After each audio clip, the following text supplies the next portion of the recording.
My name is of course Couchcube and I love a good racer. Forza Horizon 6 has just been released over on the Microsoft side. I'm still playing Motorfest. The game is from Ubisoft and developed by Ivory Tower. It came out in 2023 and it's actually doing surprisingly well still. We had some new content put in for April. I will link to that directly, nothing in May so far. It does sort of play itself off as a live service game with content coming in regularly, but it has a very good single player experience. This is not a compulsory online co-op model. I want to show you the Motorsport tab, so this is interesting. The game breaks down into playlists. You sort of have to grind a bit to get money to buy the cars to enter said list. So I'm about to drop 800,000 UB dollars, let's call them, on this F1 style concept which looks to be designed by Ivory. It's a pretty cool looking car, to be fair. The playlist is not just about open wheel style cars and racing. There are some very cool high performance track car races included in this playlist and they are all on track, which I like, closed circuit. But get this, they remove the entire boost mechanic for this particular playlist and replace it with tyre wear. It's something we're going to get to.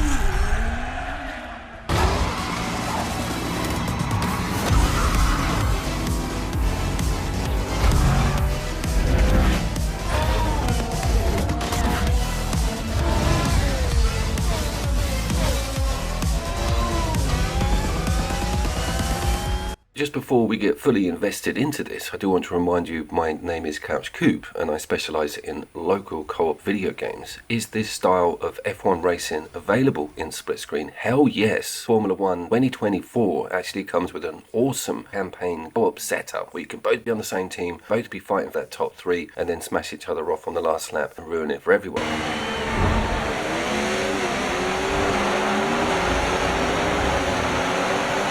Quite a lot of ceremony and pomp in front of this playlist. You are subject to some quite flashy cutscenes. I do like the idea. It's great to see it. You've spent all this money on this playlist and they kind of look after you with the dramatics and queuing up pretty cool races back to back, to be fair. This is your entry level race and it's the standard car that you actually just purchased. There is a slightly more powerful open wheel available in one of the last races, but you were sort of given a rudimentary tutorial about the tyre wear system, which isn't an exact science. Tyre wear really I see as a sim edition. I'm talking about people who have a pedal and wheel so that you can really make sure that you are not abusing those back wheels unnecessarily on those corners. It's quite a hard thing to nail down on a pad. Basically just don't power slide everywhere is my rule. Be as gentle with the car as you possibly can within those corners, but of course you've got to find that middle ground because you need to win the actual race. The setup is kind of that you really need to go into the pits at least once every 3 laps, no matter how gentle you are with that damn thing. There is some suspense to be had here. People or AI are choosing to go into those pits at different times within that race, so there is a bit of tension. You will see who's in pit and who's not, and if you are super gentle you may even not have to pit at all. I did try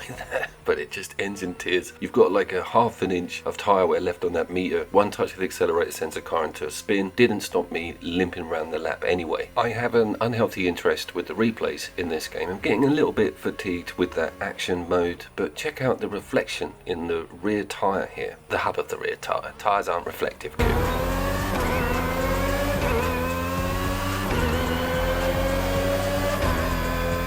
Then you get the chance to race against other vehicles in the next section of playlist, which is again quite interesting for me. Formula 1 games tend to have a bit of stickiness surrounding the wheels, which is understandable because they're exposed. If there's contact, things can go very wrong. With this, it's easily the most arcadey open wheel system I've ever played and it's quite a lot of fun. I am completely devastated there is no boost though, because a Formula 1 car with boost in this engine would have been hilarious. Best and try scoring the maximum amount of points.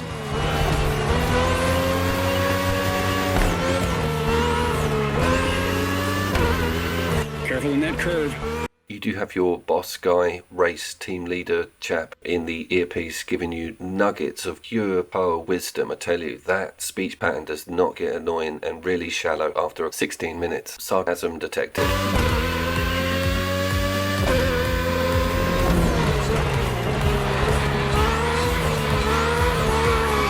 Your tires are getting worn out.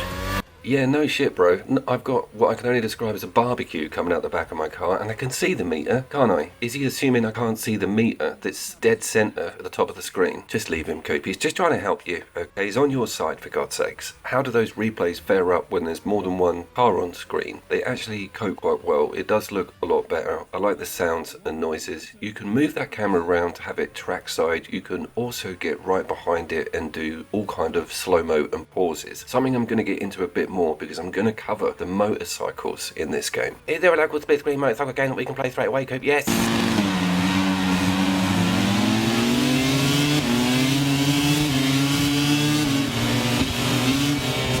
MotoGP 2025 was put on the channel. Not as good a co-op system as we saw in F1. It's just like the Dark Souls of racing games. I'm not kidding, getting around that track without incident is very difficult. It dawned on me the other day. Oh god, here we go. Timestamp. People with pedals and wheels have a massive advantage, I feel, with online racing and sim games. The arcade stuff, you know, us pad people do have a bit of a look in, but there is no true sim setup for a motorcycle game. Think about it. They're not going to buy that thing that you have on the arcade game in the pier that they sit on and rock around on. They're going to use a pad like you. So there's your entry. It's about now on this playlist. I think we're like 2 races in, and by the way, I'm on difficulty 3 out of 5, and it did push for me to lower that because I started losing, but as soon as I do that I start winning. It's quite a difficult bit of middle ground on that front. I do have that with Forza 5 as well. They need to sort of spread that out a little bit. It's all or nothing on the difficulty front once you get to that mid-range. But anyway, I'm like, I want something else. I want some of those other cars I saw in that goddamn intro. Then it's just like, here you go, have one of these McLarens. And I'm like, dopamine administered.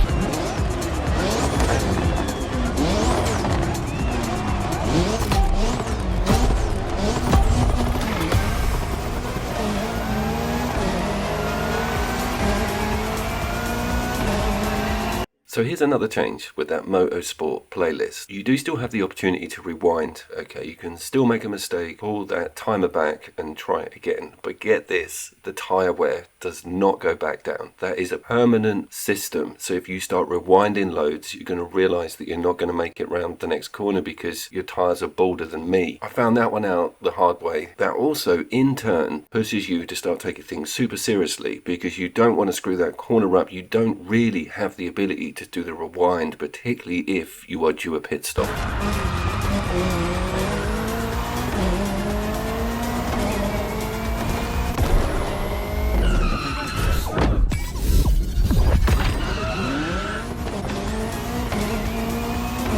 We're back on track. Let's do this. What are the replays like with these different cars? Yeah, they're pretty amazing. One of my joys of watching a race play back is the other car models in and around me. Just seeing all that amazing engineering going full throttle round an awesome circuit. There's not much more a man wants in this world. Correct me if I'm wrong, this McLaren model is not mass produced, it's track only. I think if Mr. Beast has got one, he only uses it on the golf course. We are also looking at good weather racing. The sun is out, everything's great. Now, the next race completely leans on the opposite end of the aesthetic on the weather front and just gives you semi-evening and loads of water on track and a different car that looks to have a set of inflatable bouncy castles as rear wheels.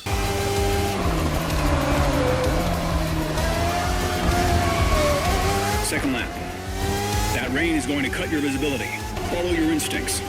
Yep, just follow your instincts. Everything will be fine. Feel the force. Brackets feedback. It's at this point where I'm really having to concentrate. The car is ultra sensitive and of course the track is slippery as hell and you still have to take into account that tyre wear. I wouldn't say this sucked the fun out of everything. It just meant I had to focus for the first time in the playlist.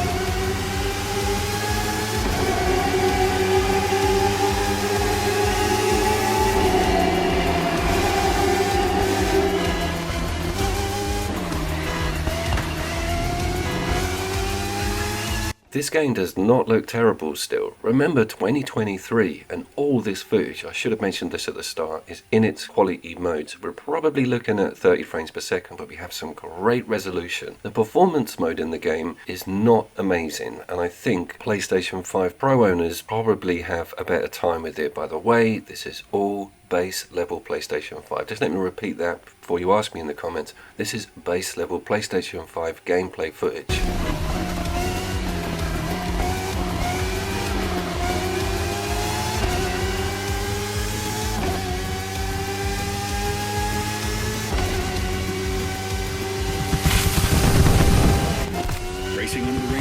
tough. Chin up, mate.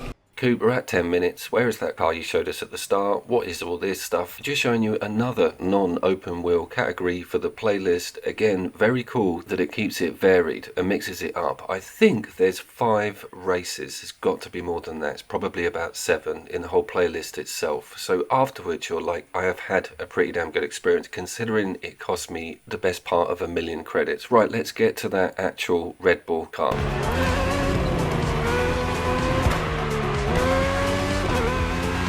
Watch out on the bridge. It can mess with your perspective. I think it's got to be, if not the highest performing car in the whole game. It certainly doesn't have loads of personality or sort of cosmetic visuals, but it's a full-blown open wheel amazing racer, and it is yours after the playlist.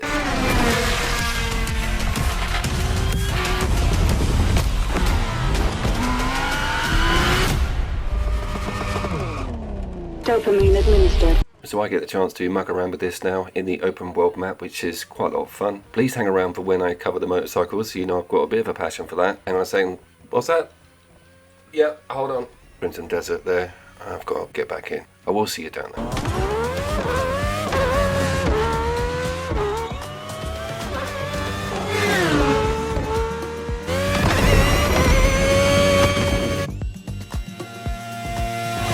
Dopamine administered.